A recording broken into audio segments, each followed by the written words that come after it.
لە سێبەری باوەڕدا بەرجی یەکەم نووسینی مامۆستا فەتحوڵڵا گولان. 6. ژیان وابەستەی ماددە نییە. ئەگەر ژیان وابەستەی ماددە بووایە دەبوو فیل و کەرکەدەن لە مشک خێراتر و هەستیارتر بوونایە. تەنانەت دەبوو هەستە هەرە ورد و تیژەکان لە چیاکاندا هەبوونایە نەک لە مێشولەدا. هەتا شاخە گەردنکەشەکان وەستا بن کەی ڕەوایە چۆلەکە دنیا بە باخچەی خۆی بزانێت.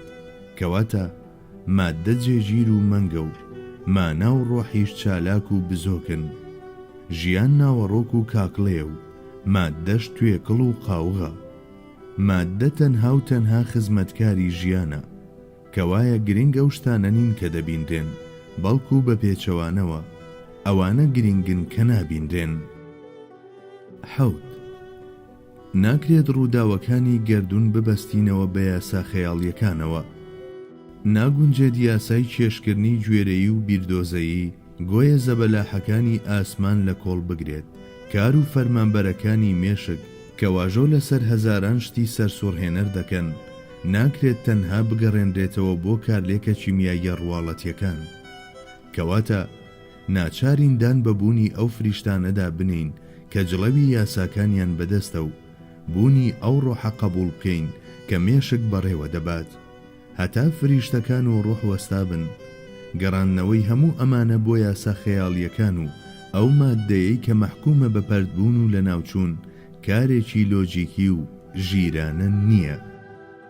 8. چەندین ڕووداو هەن کە بابەتی فریشتە و جنۆکە و ڕۆح ڕوون دەکەنەوە. دنیا پڕە لە زیندەوەر و هەموو زیندەوەرێکیش بە گوێرەی هەلومەرجەکانی ژیانی ئامێر و کۆئەندامی پێبەخشراوە. ئەو زیندەوەرانەی لە وشکاییدا دەژین و ئەوانەی لە دەریادا دەژین و بە کورتی هەموو زیندەوەران خاوەنی جەستەیەکی وان کە گونجاوە لەگەڵ ژینگەکەیان. مەحاڵە زیندەوەران لە هەلومەرجەکانی ژینگەی خۆیان دەربچن و بگوازنەوە بۆ جیهانێکی دیکە. هەرچەندە مرۆڤ خاوەنی ئامێر و کۆئەندامی زۆر بەرز و مەزنا، بەڵام هەرگیز ناتوانێت ژیانی ماسیەکی بچووک بژی. تەنها دەتوانێت لاسایی هەندێک لە ئامێرەکانی بکاتەوە و بۆ ماوەیەکی کاتی سەردانی جیهانەکەیان بکات. چواردەورمان پڕە لە هەزاران جۆری بەدیهێنرا و هەیە لە بەستەڵەکەکاندا و هەیە لە بیابانەکاندا دەژی. هەیە ئۆکسجین لە هەواوە وەردەگرێت و هەیە لە ئاوەوە دەستەبەری دەکات. هەیە ئەو ڕووەکانە دەخوات کە لە خاکەوە دەردێن. هەیە ڕاستە و خۆ خاک دەخوات. هەیە لە سەر زەوی دەخشێت. هەیە لە ئاسماندا لە شەقەی باڵ دەدات و چەندەها جۆری دیکەش. بەڵێ، لەم دنیا بچووکەدا کە بەراورد بە سیستەمە زەبەلاحەکان هێندەی خاڵێکیش نابێت، چەندەها جۆری ژیان و شێوازی ژیانی جۆرا و جۆر هەن. کاتێک ئەمە حاڵی گۆی زەویە، داخۆ ئەو ئەستێرە و سیستەم و خۆر و هەسارانەی کە زۆر لە زەوی گەورەترن دارای بوونەوەرانی زیندوو خاوەن شعوری وەهانین کە لەگەڵ ژینگە و هەلومەرجیاندا بگونجێت. بێگومان وەڵامدانەوەی ئەم پرسیارە بەنەخێر فریودەرە، چونکە هێشتا مرۆڤایەتی دەستی نەگەیشتووە بە هەلومەرجەکانی ئەوێ و لێکۆڵینەوەی لەبارەیانەوە نەکردووە. ئەوەی کە مرۆڤ ئینکاری بوونی زیندەوەرانی دیکە بکات لە ڕەهەند و جیهانەکانی تردا هیچ جیاوازیەکی لەگەڵ ئەوەدا نییە کە بچێتە ناو زەریاکانەوە و لەبەر نەبیندرانی زیندەوەرەکانی ناوی نکۆڵی لە بوونی ژیان بکات تێیدا. هەروەک کۆمەڵێک زیندەوەر هەن کە لە ئاودا دەژین و ناخنچێن. دەکرێت هەندێک زیندەوەری واشە بن کە لە ئاگردا بژین و نەسووتێن و بێگومان بۆ وەها زیندەوەرێک خۆشترین شوێن زەوی نییە، بەڵکو ناوجەرگەی خۆر و سیستەمە خۆریەکانە. جگە لەمە لەم دنیایەشدا کەسانێکن کە بەهۆی هێزی ڕۆحی و توانە و لێهاتنەکانیانەوە ئاگر ناتوانێت بیان سووتێنێت. کەواتە بەراوردکردنی شێوازەکانی تری ژیان بە هەلومەرجەکانی ژیانی سەر ڕووی زەوی و لابلێدانی ئەوەی گوایە ئەستێرە و هەسارەکانی دیکە لە زیندەوەری خاوەن هەست و شعور بەتاڵن، هەرگیز بڕیارێکی ڕاست و دروست نییە. ئەگەر لەگەڵ چیمیاناسێک و گەردون ناسێک و زانایەکی فیزیا قسە بکەیت، یان لەگەڵ زیندەوەر ناسێک و ئاژەڵ ناسێک و زەوی ناسێک گفتوگۆ بکەیت، یاخود لەگەڵ پزیشکێکدا بکەویتە دەمەتەقێ، ئای چ جیهانگەلێکی باوەڕ پێنەکرا و چ شێوازگەلێکی سەرسوڕهێنەری ژیان لە بەردەمت داواڵا دەبن و چ گەشتێکی ڕچەشتێن و سەرکەشانە دەرگای خۆیانت بۆ دەکەنەوە.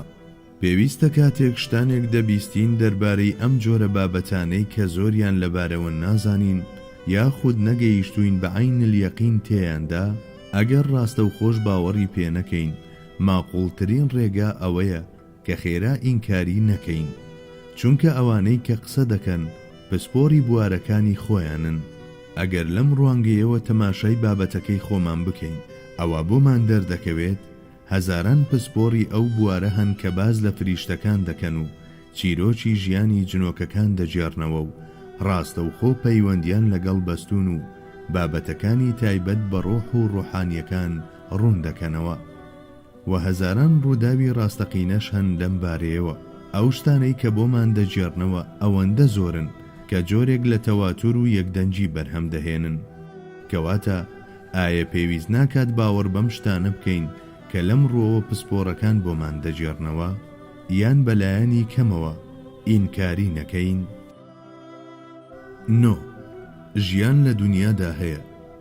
گریمانی هەبوونی جۆرێک لە ژیان لە ئەستێرەکانی دیکەشدا هەمیشە گریمانەیەکی ماقوڵ و کراوەیە. با بە مەبەستی ڕوونکردنەوە و بەراوردکردن نمونەیەک بهێنینەوە. بیهێنە بەرچاوی خۆتان پادشایەک هەیە کە خاوەنی گەنجینەی ناوازە و بێهاوتایە و دارەی سەنعەتگەلێکی نایاب و هونەریە. ئەم پادشایە شارێکی مەزنی لە کۆشک و تەلار بونیاد ناوە و لە کونجێکی ئەم شارە سەرسوڕهێنەرەشدا خانەیەکی بچووکی لە شێوەی کوخێکدا دروست کردووە. دەبینین لەم بینا بچووکەدا چالاکێکی مەزن هەیە و هەلومەرجی چەندەها ژیانی جۆرا و جۆر دابین کراوە و پەیتا پەیتا قاپ و دەفرەکان بە خواردنە جیاوازەکان پڕ دەبن و خاڵی دەبنەوە. اینجا سەرنج لە کۆشک و تەلارە بەرز و مەزنەکان دەدەین، بەڵام کەسیان تێدا نابینین. داخۆ کام لەم تەفسیرانە زیاتر لەگەڵ هۆکاری نەبینینەکەی ئێمەدا دەگونجێت؟